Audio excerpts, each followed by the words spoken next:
I'm Will Hedrick. And I'm Jordan Schaffer. And this is Dog Ears and Timestamps, a book club podcast. Witchercast. Witchercast. Still Witchercast. Still the Witchercast. Witchercast 2019.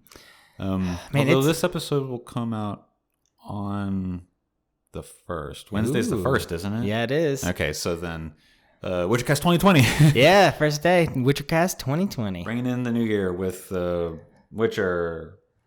Yeah, man. I think I've been imagining the show characters in the book when I'm listening. Oh, yeah? It's been starting to think about that now. Yeah, they're translating a little bit, and rather than my imaginary version of Yennefer as this, like, I said it 2 days. I still think about the game characters. Yeah, and but I think I think we were saying on the other episode that, like, even Geralt was pretty handsome in the game. Mm-hmm. So they're pretty relatively similar looking enough that they merge pretty well for me. But I think about game Yennefer in the book still, gotcha. and I think about game Triss in the books, and I don't remember what Child Ciri looks like in the games, so that hasn't merged for me yet that I know of. Yeah, well, Henry Cavill's character, especially when in like the episode where he's like going through the Dijon episode, like when he's like, I can't fucking sleep. Yeah, like that's what. Where he's pretty ragged. Yeah, that's the Witcher I've been imagining, and that was like the closest, flip flop for the two. So now, I think to me now it's becoming those guys rather than these fabricated versions I've made, which is kind of cool. I always do it, with Harry Potter. I instantly put those kids in there, but I think they spent a long time casting. Not that they didn't for this, but they spent a long time casting for these particular things, like bushy hair, red hair, and then Harry Potter, and I don't know. It was very easy, I guess, to kind of meld the two, and it's been fun reading the two together. I don't think I noticed as many maybe parallels between this chunk of reading and the show. I think last week I was trying to make some parallels between the two and saying how cool it was that, like, they timed out to almost like sync up so that we could relate some of the things together. But I didn't get as much of a vibe with that this time. And there might be some things that were, relatable between the show and the book this week, but I don't know. I did all my listening today. When did you read? I read a chapter last night, and then I read a chapter today at work. Oh, okay. Well, what is it that happens this week? We have all the stuff that happens at sorcerer school or sorceress school, because it's purely a school for girls. I can't remember its name right now for some reason. Yeah, we've got all of that happening. Post Geralt and Yennefer and Ciri all being reunited together. And then they go to the party, there's political intrigue, blah, blah, blah. And then the next chapter is the attempted coup and what all that means. And now we're all separated again. Now we're all separated. Yeah, that didn't take long to mix everybody back up. I think Geralt and Ciri are going to be together again because they've gotten away from the people that were attacking. No, because Geralt then got incapacitated. And he wakes up in Brokilon. I don't know what happens. We're all separated again. Yeah. Yennefer went somewhere. We don't know what happened to Yennefer. We know that she told Ciri to run and that she was going to hold off some people or whatever while she ran. Obviously, Yennefer gets away. How does she get away? What does that mean? I don't know. We're all separated again. Yeah. Can't be together for longer than fucking 1.5 chapters. Yeah. Well, you know how to find us on... Right? No, I mean...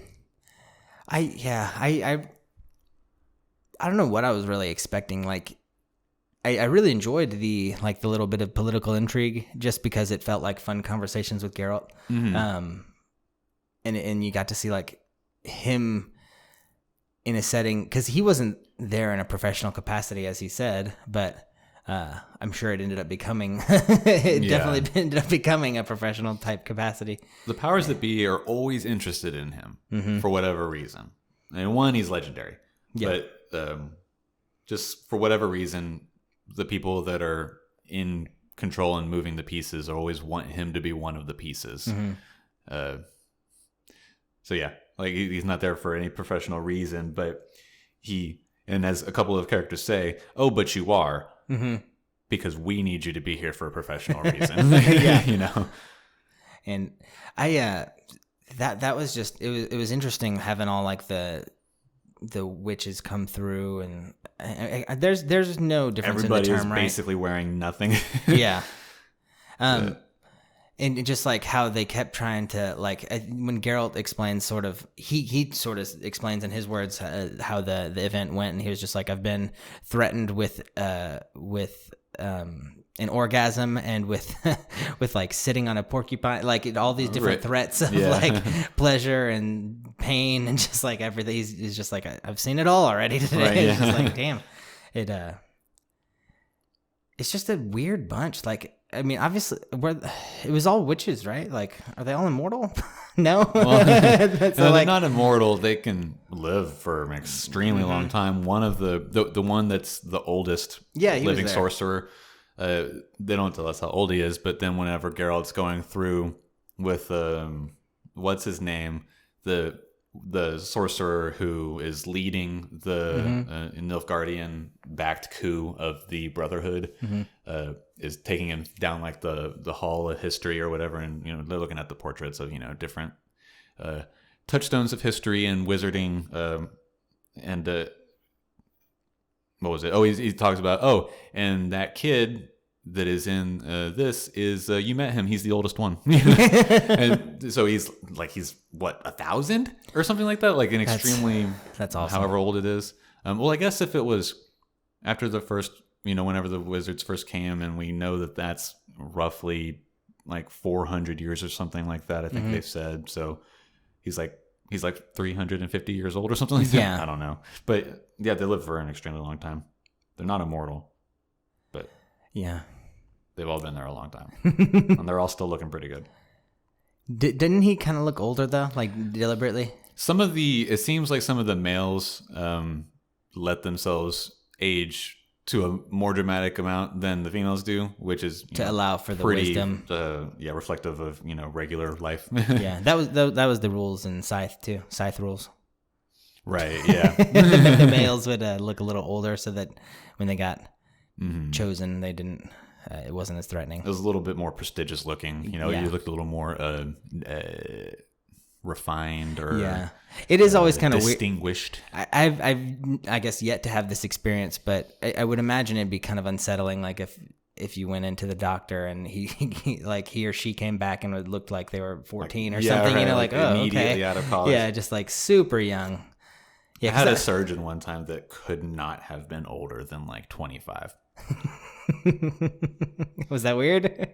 Just like how young you was? At the time, I was really young. Yeah. So it didn't, like, I recognized, I was like, oh, that's the youngest doctor I've ever seen. Yeah. But it didn't mean anything to me. My parents were like, that's weird. I had a young dentist, and I didn't think it was weird. He just seemed to have all like the new tools of dentistry, and was like telling me all about new stuff. Hip in the dentistry world. The hip dentist.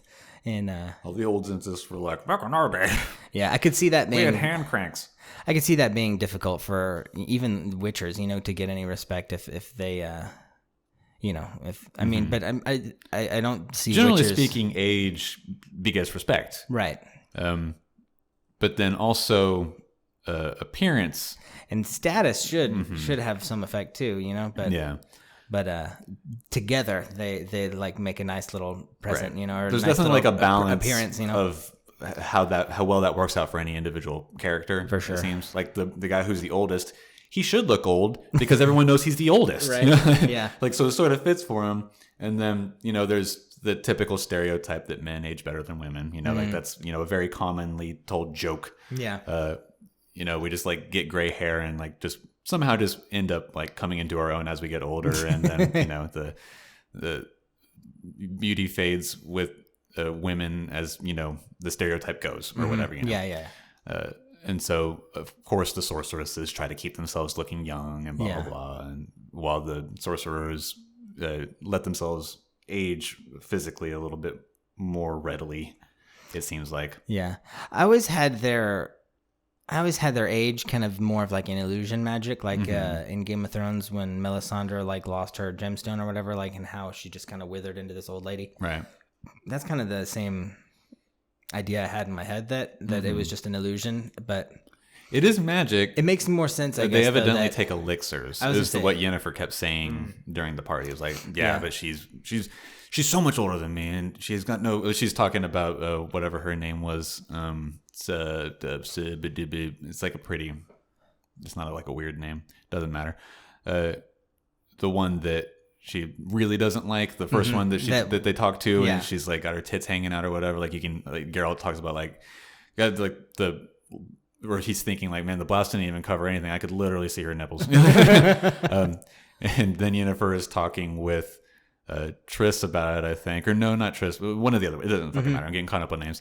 And she's like, "Did you see what she's fucking wearing? She's so much older than me, blah, blah, blah. You can tell that she uses the elixirs." So yeah, she says elixirs. Apparently that's what it is. But I bet it's also like a combination of other spells and illusory magic and blah, blah, blah, blah, blah. But it is all magic, yeah.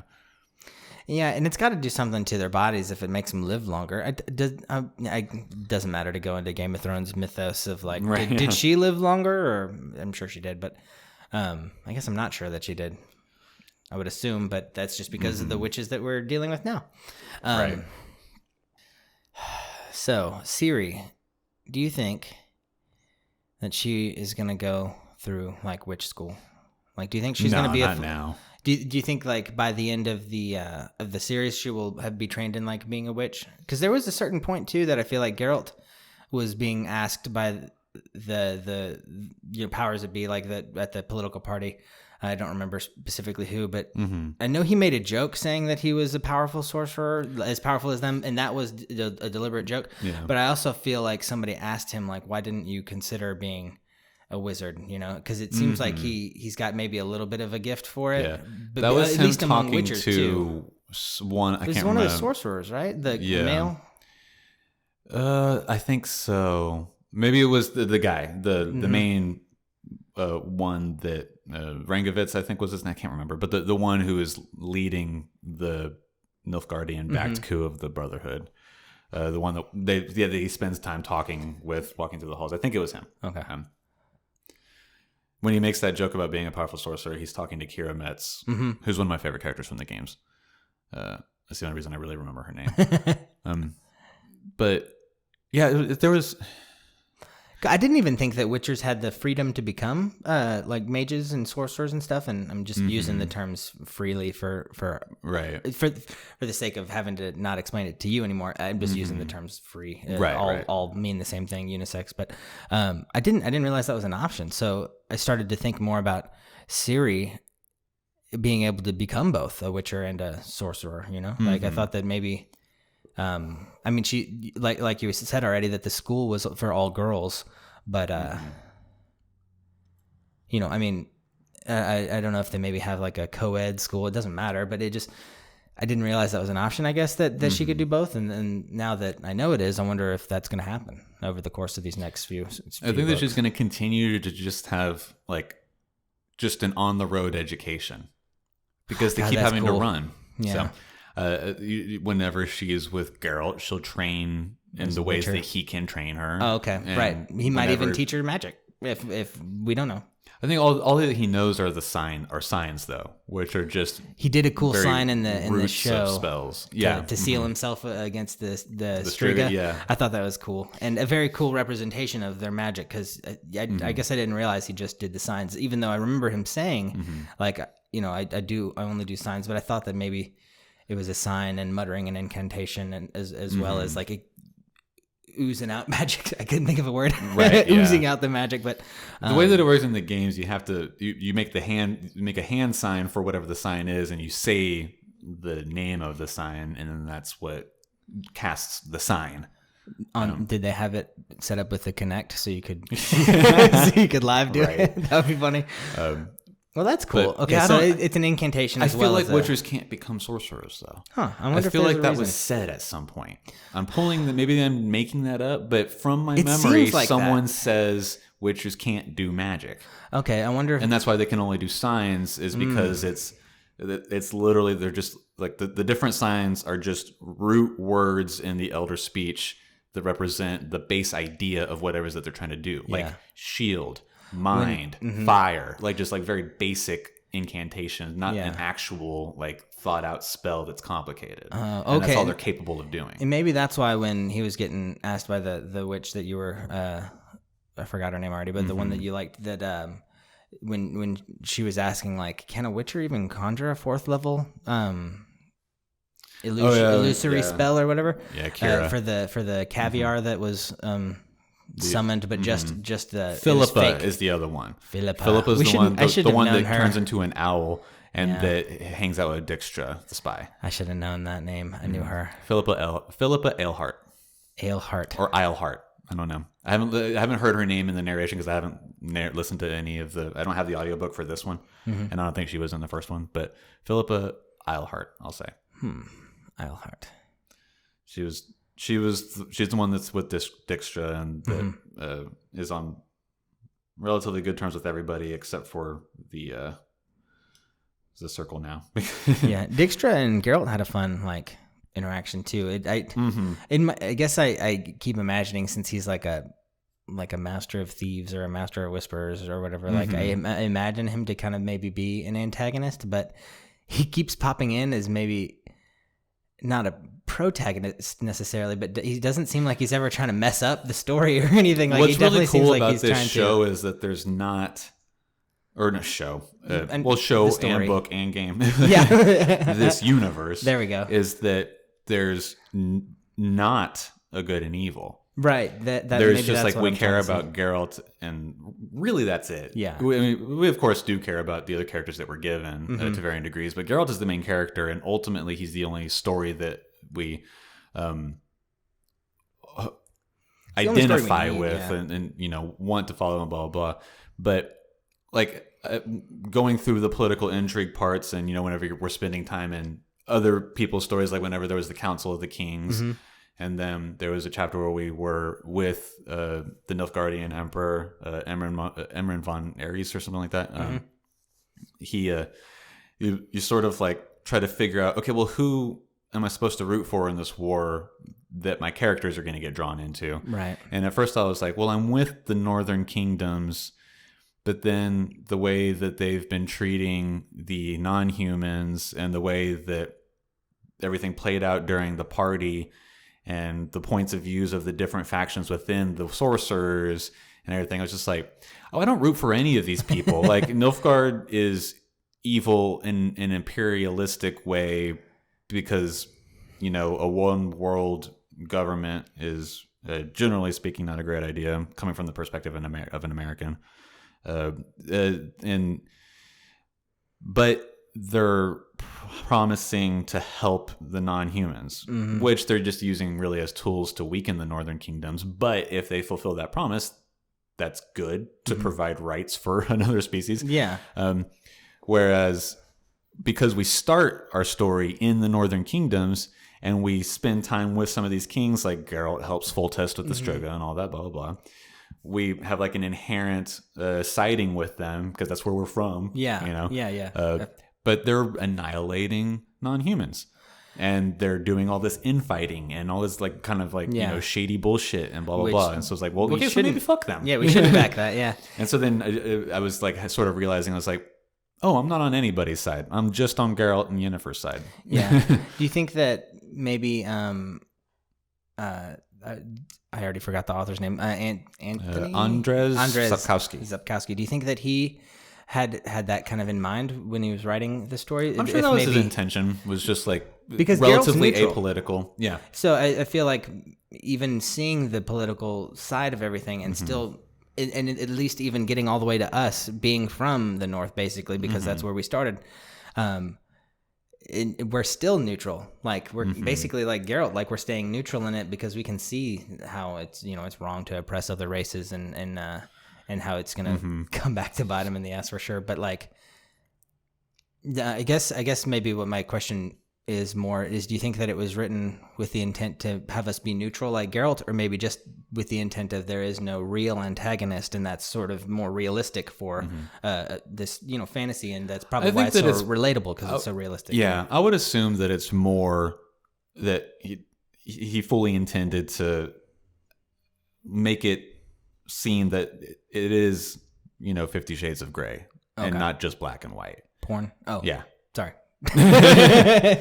The worst thing about that stupid fucking Twilight fan fiction is that it has ruined one of my favorite sayings, is 50 Shades of Grey. I can't say that without anybody being like, oh, the movie. Yeah, exactly what I did.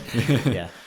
But yeah, what you were saying, I think that was his intention. Yeah, is that it's crafted well enough that it must have been, in my opinion. Right, and with a neutral character and that being such an important factor in this universe, it seems definitely like that the intent was that there might not be a greater evil or a greater good other than the greater good of the story that we're following.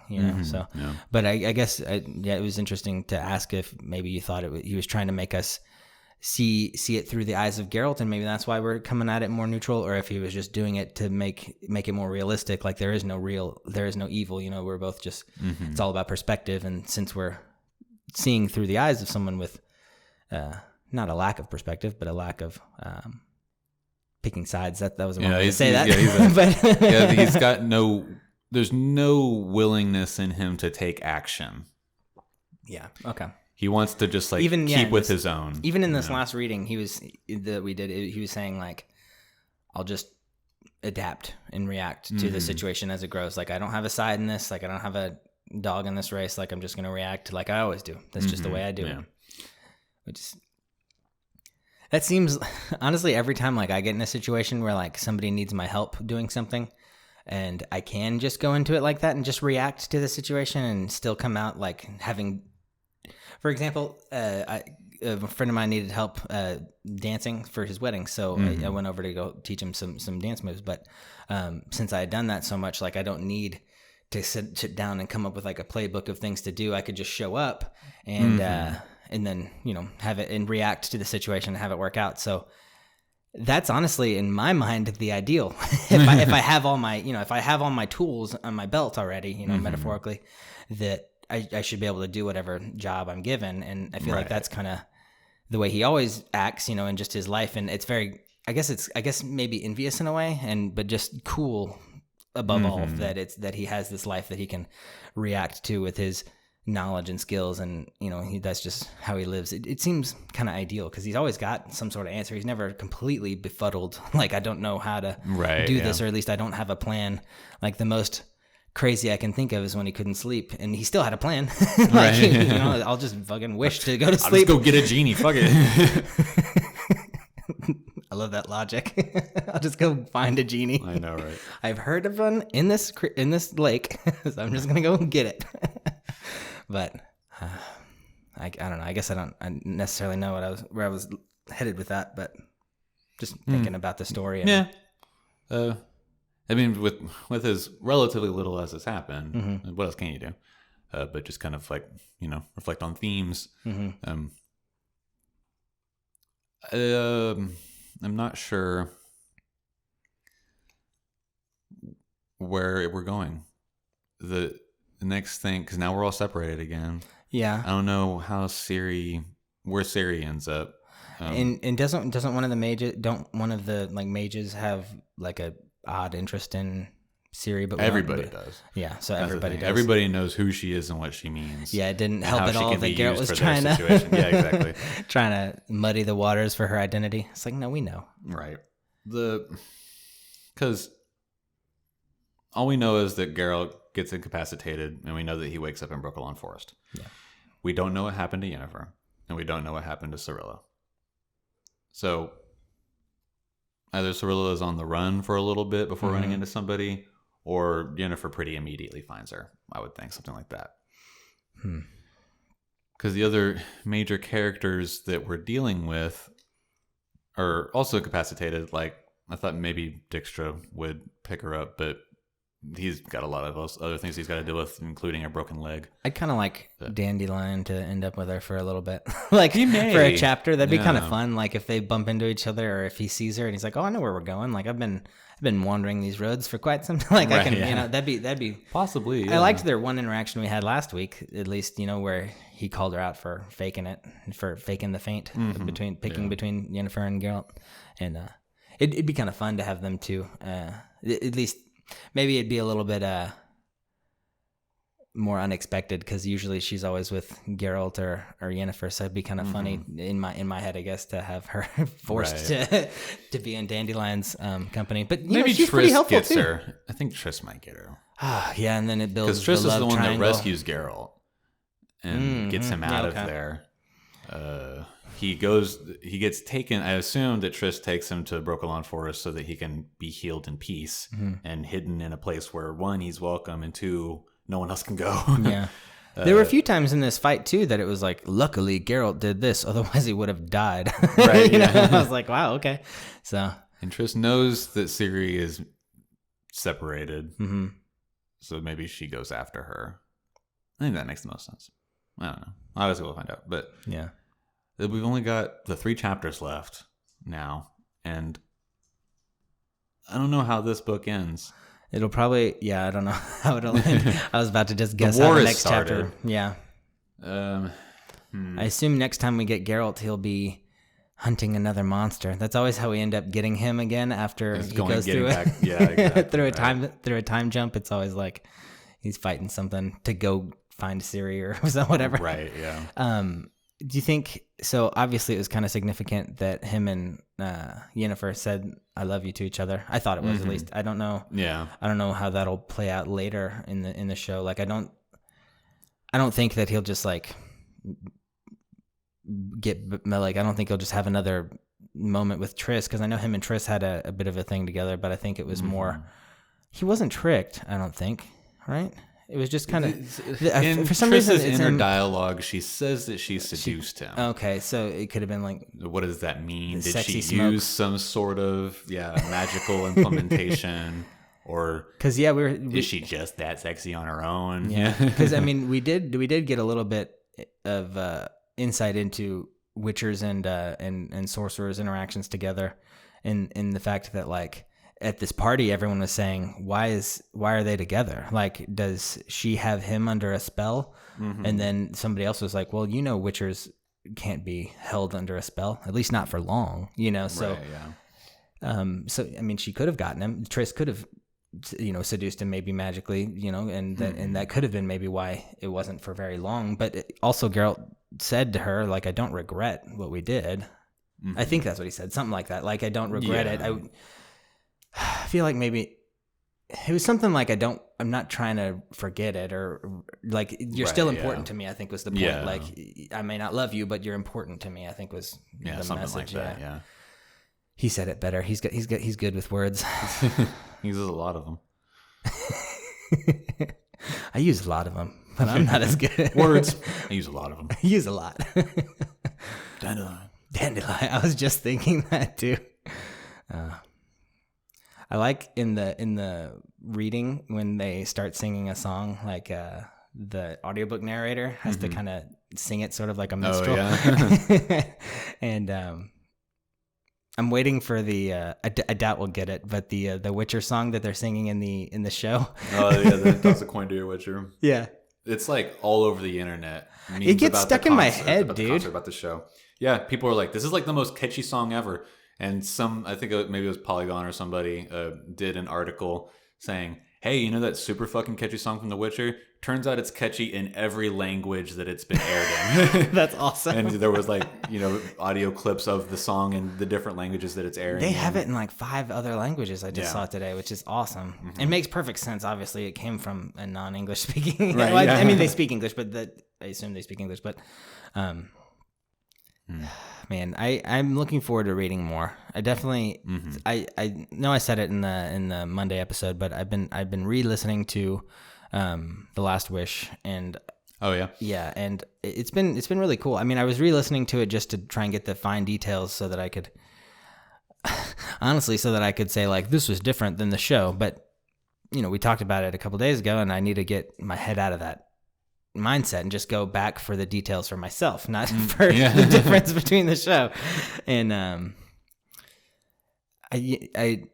this will be a series I reread for sure, especially because of how quickly and smoothly the books go together. Like, I feel like this series, the 5 of the main 5 books, they flow really quickly together. So they'll be fun to re-listen to, just because it'll almost be like another chapter of the same book, rather than like a new book with maybe a new story behind it, you know? So, it's like it is like a continuation of this big overarching story with all the little details sprinkled through. So I guess maybe it might help me if we talk about so like the big overarching story that you think that we're going to be hitting on in this 5-part. It's about Ciri. And Ciri, right? Ciri is the main point for sure. The war is a thing that's happening between two large entities, the Northern Kingdoms and Nilfgaard. When does Ciri get Ned Starked? Book 4. Right. They have to wait for a while. Yeah, that would be so disappointing. That'd be like right when she learned enough to pretty much graduate. Right. Okay, so yeah, it's all about Ciri then, and she's the main. She's the pivotal figure. Period. Is it for? I mean, do you think is it for like? Is there an overarching theme at the end, like peace between races, or like no more war, like just something simple? Well, I mean, more Witchers, like I've mentioned Witchers, before, I've got the cheat code because I've played the game. Oh, okay. So I'm asking you questions I can't ask. Yeah, I know. At the very least, I don't know how all of this story plays out during the saga, and I certainly don't know like how it ends. But I know where the world sits at the games. You know? Okay. So it's kind of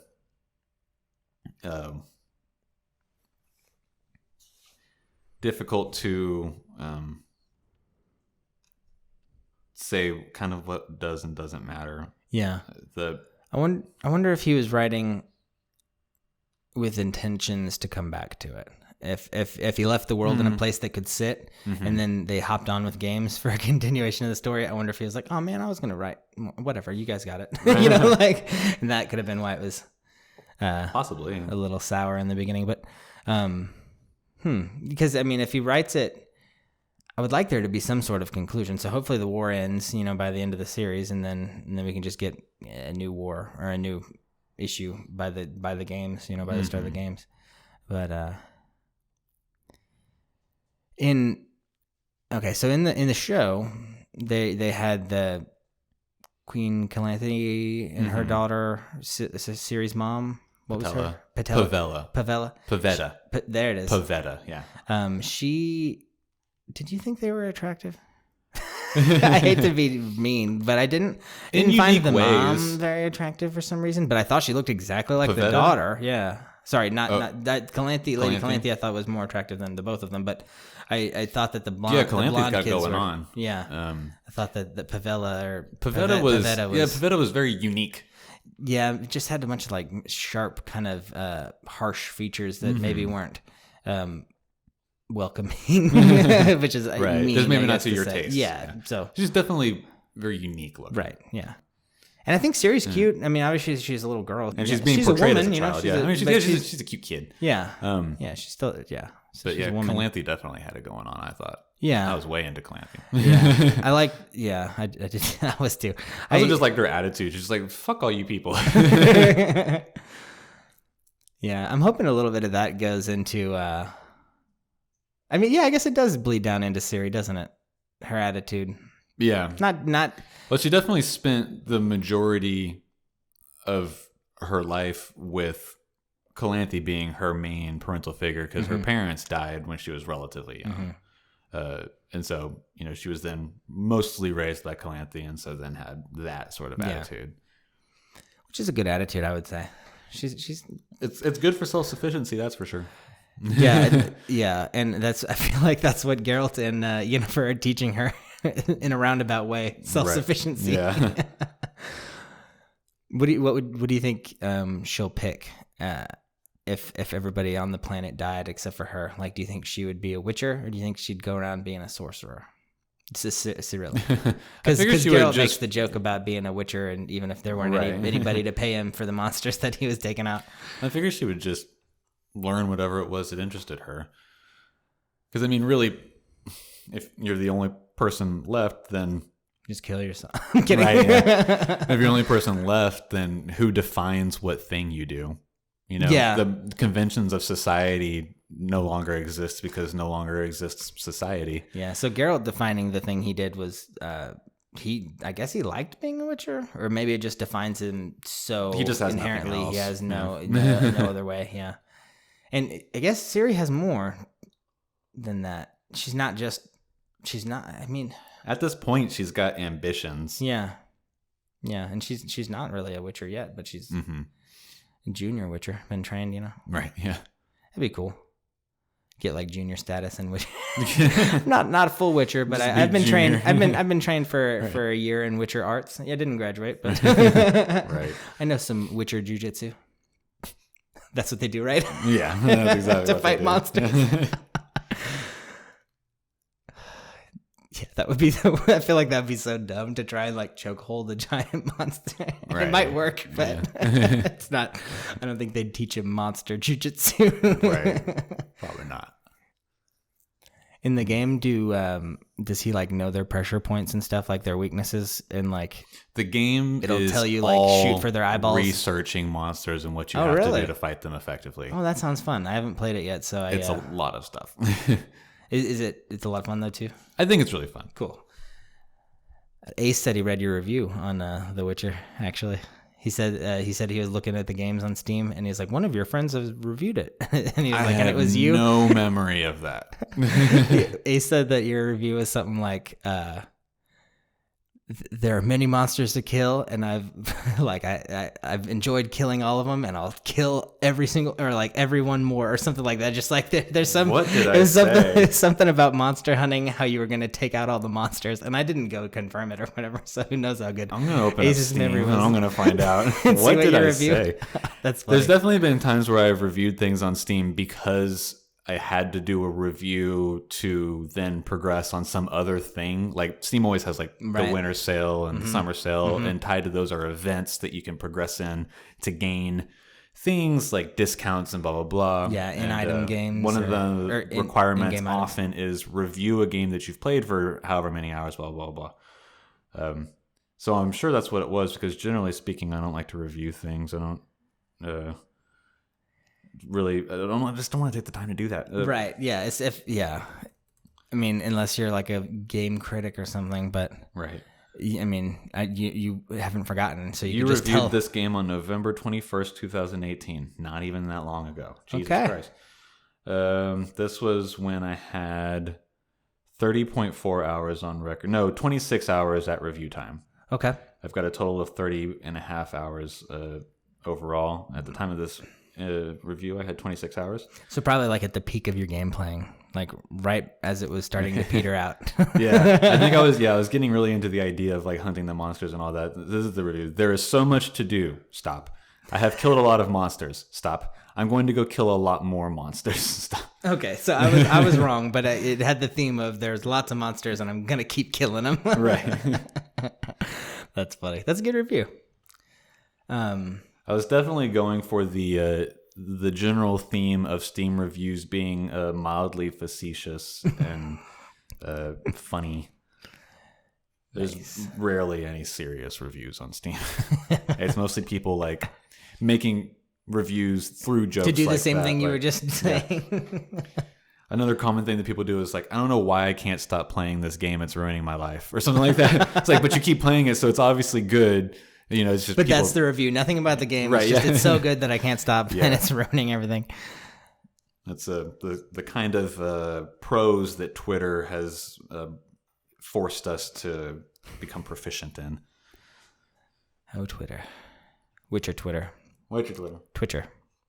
Is that an app? The Twitter Witcher app. Okay, so are there? I don't know why I was about to ask that. I was going to say, are there long range weapons in this series? That doesn't matter. I was about to think like, I wonder if he has silver arrows. It's like, okay, we'll get there when we get there. We don't need it. We don't need to brainstorm that. It seems silver's such a crappy weapon. I feel like, right? Isn't it like soft kind of? It's not as soft as gold, but it's pretty soft compared to other weapons or materials. Yeah. The thing is that monsters are extremely allergic to it, and so because of magic. Because of magic. A silver sword will cut through a monster without damaging itself, you know. And I'm sure that they also have magic means of forging silver weapons and all that sort of stuff that makes it a little bit more, you know, possible. I'd like to think they could imbue the sword with some magic to make it a little, like if you had to fight an iron sword so that it wouldn't just get all dinged up. Yeah. That would be kind of funny to have Geralt come back and like next time we meet him and he's like walking up to Ciri, he like pulls out his sword and it's all just like fucked up. Yeah. Just notched up. Yeah. I don't know where we're going, I guess, just because you said Geralt, or, you know, we know that Geralt wakes up in the woods and just, I feel like we're just going to wake up with him hunting another monster. That's always like the fallback for like, okay, Geralt's on a new mission. And hopefully that monster will relate to kind of Yennefer and Ciri, but. Well, he always needs money because he's got none. And so the only way he can make money is to kill a monster, and that's how he gets to the next. Like, I got to get across the fucking kingdom, but I can't afford passage on a boat, so I got to take a job, kill a monster, get money, and then I can go over there. Yeah, that must be just like a flaw of mine, because when I think of these people that are, for all intents and purposes, like just immortal or super old, I feel like they got to have a savings. but how would he have a savings? That makes no sense. He would have to carry it on him, and for sure he's probably they have banks. We spend like half a chapter with Yennefer at a bank. Yeah, but I mean, pulling out of her account. Yeah, but she can teleport there. Oh, that's true. If she's somewhere far, like, you know, I doubt the bank tells the other banks like Geralt's good for this much. I mean, I'm sure they probably do at some point, but. Yeah, I didn't even think about the bank, to be honest. But the bank doesn't exist in every city, like it does in real life. Yeah. You know? I can go to a Wells Fargo in just about any town, even a small one. Not every small town, but a lot of small towns. Yeah, and you obviously still have I'm access sure that to all the your banks stuff. only exist in the larger cities, probably just port cities, because obviously it's easy to travel in a port city. Yeah. There's boats. So it would certainly be more difficult to have savings than it is for us to have savings, but no, and the fact that he's a traveler, like I'm sure people steal and he just didn't catch him, or you know, maybe he gets. I can't imagine he'd get jumped and not defend himself, but right. I mean, I'm sure he would pay too rather than kill somebody. Like he's got that code, you know. It seems like he'd avoid killing people that don't deserve it, even if they're bad. Yeah. I guess I didn't really put it together that the only way he could get around was to make money so that he could go there. He's definitely just like stringing jobs together, you know, even worse than living paycheck, like literally living paycheck to paycheck, but like it's the next paycheck isn't even predictable for him, you know? Yeah. And he could die every time. That's all. His life is crazy. Right. It's true. That's why it's a story. That's why it's so good. A book about my life would be really lame. No, dude, you just got to make it juicy. So there I was, fighting a fucking dragon. Fighting the dragon known as Black Friday. Right. Yeah, I'm pretty good. Do you want to wrap it up? Or do you have it? I don't think I have anything additional to add. Yeah. Next week we're gonna wake up in the forest and Triss is gonna be fussing over Geralt. Ciri is gonna be sitting under a tree, and everything's gonna be okay. We're gonna live happily forever after. That's all that's gonna happen. In the series, you can end it after this one. Just stop. Yep. Cool. That's it. You don't need the other. We're all dryads now. We're all dryads. Yeah. So I guess we're doing the finishing the book. Final just 3 like chapters. We're finishing the show. 3 episodes of a show and 3 chapters of the book, and we're done. Nice. And you guys know how to find us at Instagram and Twitter at ears_stamps and dog ears and timestamps at gmail.com. And yeah, like we just said, read it, finish it, finish the show, finish everything. the book. Finish it all. Yeah, we'll see. See you Monday. Yeah, definitely. Welcome to 2020. Yeah. We've got perfect vision now. Perfect vision. I used to have 2010. After LASIK. Oh, yeah. Yeah. Mm-hmm. Immediately after the LASIK. Yeah, but that's 10 years ago. Damn, it's been that long ago. Well, no, that's when 2010 was. But I got LASIK in oh shoot, when did I get it? I got it when I was 21. When did I turn 21? So you got it in college. So yeah, like 2012.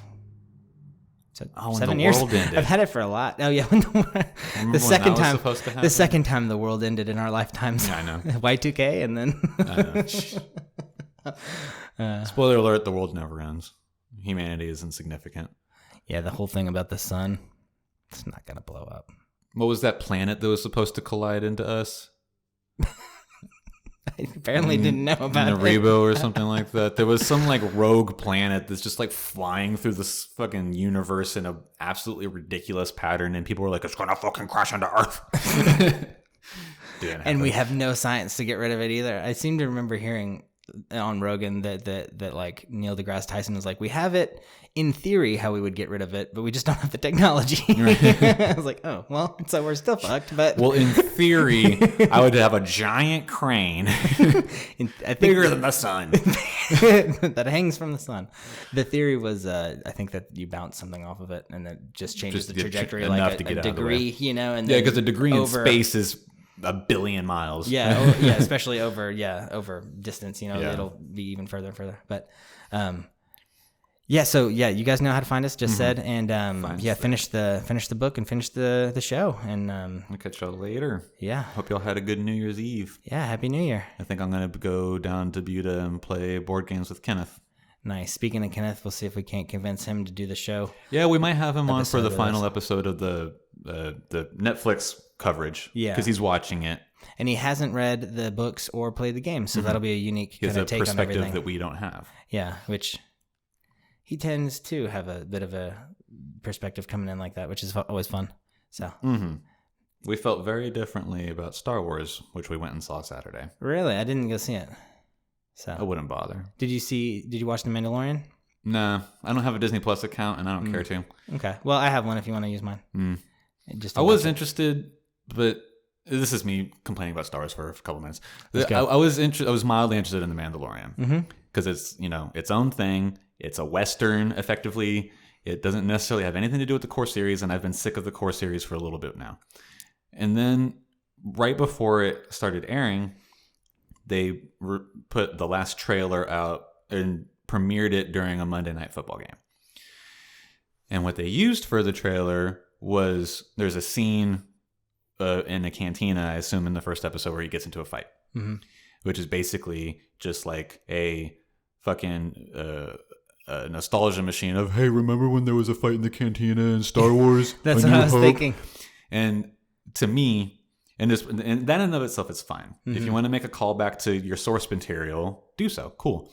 But if your promotion of the series is nostalgia factor, Star Wars is nostalgia. You don't have to force nostalgia down our throats to make us enjoy this thing that we love. That was my problem. And if that's their attitude and how they promote the show, then I don't fucking care. Yeah, I see that. I can agree with that. I that's the main reason I didn't watch any more of the movies. Not one, I'm really bad to go see movies with. Just you fall asleep. I fall asleep. First and foremost, I fall asleep, and second, I talk a lot. But the last few times we've been to a movie, I haven't talked.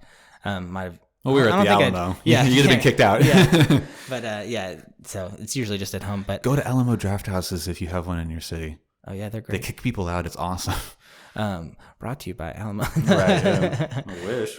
Alamo Draft House and Mad have sponsored the podcast. But right. But Star Wars as a whole at this point is just dead. Like, I don't care anymore. Yeah, it doesn't matter to me. I didn't even want to go see this last one, but Kenneth wanted to go see it, and I was like, well, I don't see you all the time anymore since you moved out, so yeah, let's go. And so I didn't have any expectations, and I'm not mad about it. Is like I was years ago with the direction it was going. Yeah. Now it's just upsetting because it just feels like from the top down. I'm sure some of the creatives and the actors and people involved with the actual work being done care, but from the top down, Disney down to production, I don't think that anybody gives a shit about what they're making. I don't think they care about Star Wars at all, and that's why they're bad. They're just bad films that are barely even coherent is the thing. I mean, the only one I saw was episode 7, I think. I mean, obviously I've seen the Force Awakens. I've seen 4, 5, and 6, 1, 2, and 3, but I haven't seen any of the other like offshoots. 7 is just absolutely forgettable. I barely remember anything about it. I literally was watching 7, and the whole time I was like, "This is just a fun, nostalgic boost for episode 4." Like It's it just pretty felt much like a beat new for version beat, of it was just a new almost the cinematically exact same pleasing thing. episode 4. And I was talking to somebody at work about it, and she was like, I love the story. Like that's what's gotten me into it. And after I watched The Mandalorian, like I went and saw the new Star Wars, and it's just been great. And then she was like, "Do you like Star Wars?" And I was like, "Yeah, I like it. I just ever since the new the New Hope or not A New Hope, but the new movie came out, like I just kind of thought it was the same as the first one." And she was like, "Oh, okay, I can see that." And It's didn't bother her. like a beat for beat Didn't bother remake a lot of almost. people. And it's just like, I don't want to say boring, but it's just forgetful. I don't remember anything about that movie. Last Jedi is an absolute trash heap. Really? Was that the one that just came out? No, that was the second one, Okay. episode 8. And then this is 9? And then 9, Rise of Skywalker, is better than Last Jedi, and it's better than Force Awakens because it's not forgettable like Force Awakens. But it's still fucking stupid. Even in the names of the movies, they're trying to hit you with It feels nostalgia. like there's no effort being put into it from like a top-down perspective. I think that a lot of the actors are extremely good. Daisy Ridley is incredible. Who's that? She plays Rey, the main character. Cool. I can't remember all of the other names. John Boyega, I think, is the name of Poe, the former stormtrooper. Oh, cool. Okay, yeah. I think he's very good. I can't remember. Not Poe. I'm sorry, Finn. Finn? I was going to say, wasn't his name Finn? Poe, I don't remember that actor's name, but I think that he's very good as well. BB-8's a real robot that somebody designed. I didn't know that. That's really cool. That is cool. There are He cared. There are good things about the films at the ground level. Everything above the ground level is just a bunch of executives that don't give a shit about the franchise, and that really sucks. Yeah.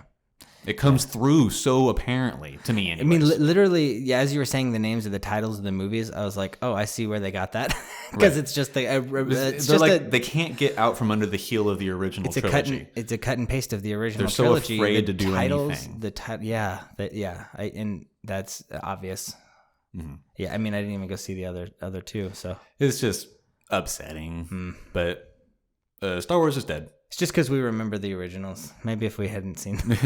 Well, I'm not going to go see it. Star Wars is just totally dead. And that's the last Star Wars movie that I'll ever watch. Unless I rewatch 4, 5, and 6. Just forget 4, 5, and 6. And then try watching them, watching 7, 8, and 9 again. Well, even just like forget them. As a functional narrative, they don't even agree with themselves. Oh my gosh. Okay. So what you're saying is we'll have to read a Star Wars book so we can watch the movies in conjunction with the podcast and we can tear it apart. None of the books are canon anymore. They burned them all. Whenever Disney bought Star Wars, they said nothing but the movies are canon. Throw it all away.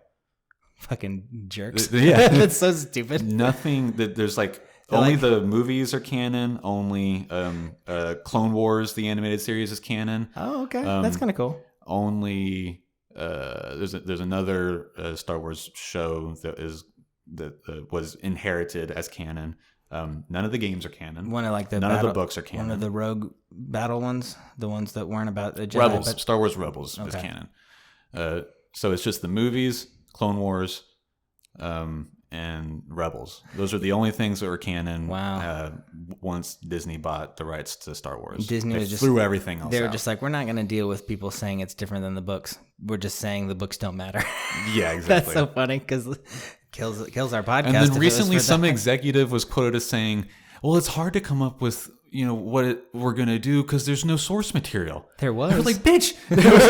There was lots. There was literally a mountain of extended universe stuff that people had created very lovingly that y'all decided could go into a fire pit. It's just so fucking stupid.